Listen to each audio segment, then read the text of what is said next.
আশা করি সবাই ভালো আছেন। আজকে আমি আলোচনা করব নবম শ্রেণী ত্রিকোণমিতি 9.2 এর 25 নম্বর অঙ্কটি নিয়ে। 25 নম্বর অঙ্কটি কিন্তু অনেক ইম্পর্টেন্ট। বলা আছে সমাধান করো। সমাধান করো 2 sin square theta plus 3 cos theta minus 3 equal to 0। Theta সূক্ষ্মকোণ।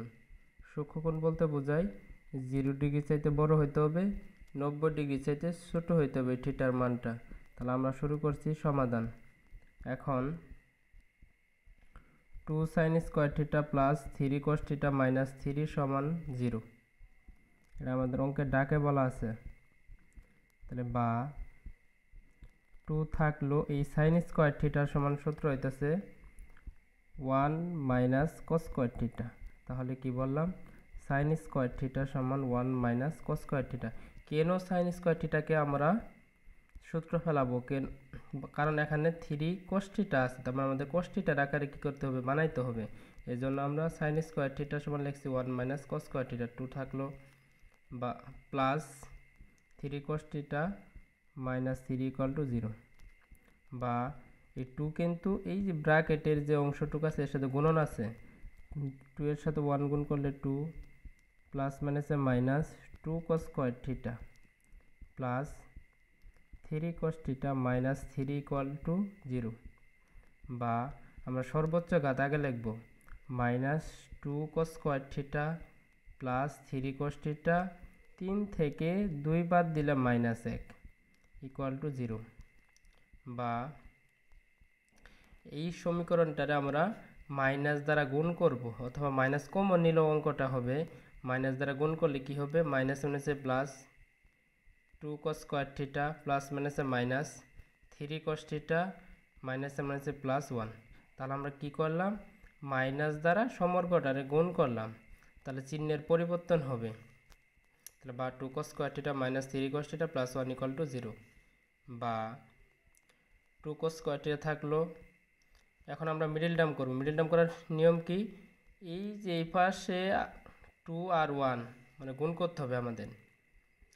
2 cos square theta এখানে মিল করতে যোগ বিয়োগ করে যাতে আমাদের মাইনাস 3 cos থিটা মিলে যায়। তাহলে আমরা শুরু করছি 2 cos square theta minus 2 cos theta minus cos theta. তার মানে আমাদের যদি যোগ করা হয় তাহলে এখানে মাইনাস 3 cos থিটা ফিরে পাবো, আর গুণ করলে আমরা কিন্তু এই যে 2 cos স্কয়ার থিটা ফিরে পাবো প্লাস 1। বা এই দুইটা থেকে আমরা কমন নিতে পারি 2 cos theta. 2 cos theta common নিলে থাকে cos থিটা মাইনাস 1, এটা ভাগ করলে মাইনাস 1, মাইনাস 1 কমন নিলাম। cos থিটা এই প্লাস মাইনাসে মাইনাস 1 ব্র্যাকেট ইকুয়াল টু 0। বা 2 cos থিটা মাইনাস 1 ব্র্যাকেটের বাইরে একবার নিব, ব্র্যাকেটের দুইটা থেকে একটা নিব। 2 cos theta minus 1 into cos theta minus 1 equal to 0। হয় 2 cos থিটা মাইনাস 1 সমান 0 অথবা cos থিটা মাইনাস 1 সমান 0। তাহলে বা 2 cos থিটা থাকলো 1 এই পাশে মাইনাস, সমান ডান পাশে গেলে প্লাস। বা যেহেতু 2টা কি আছে এখানে গুণন অবস্থা আছে, পরে যায় কি ভাগ হয়ে যাবে। বা cos থিটা থাকলো 2টা ভাগ হয়ে যাবে 1/2। বা cos থিটা থাকলো cos কত ডিগ্রির মান হাফ, cos 60 ডিগ্রির মান হাফ, cos cos বাদ বা থিটা সমান 60 ডিগ্রি। অথবা cos থিটা সমান মাইনাস 1 সমান 0। বা cos থিটা সমান 1, এই 1টা সমান ডান বাম পাশে আছে, ডান পাশে গেলে প্লাস, যেহেতু মাইনাস ছিল এই পাশে গেলে প্লাস। বা cos থিটা সমান cos কত ডিগ্রির মান 1, আমরা জানি cos 0 ডিগ্রির মান 1, cos cos বাদ থিটা সমান 0 ডিগ্রি। সুতরাং থিটা সমান 0 ডিগ্রি।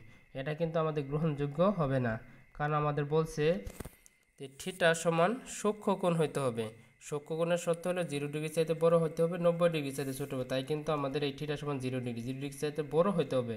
তাই এই মানটা আমাদের গ্রহণযোগ্য হবে না। আশা করি অঙ্কটি সবারই ভালো লাগবে। ধন্যবাদ সবাইকে।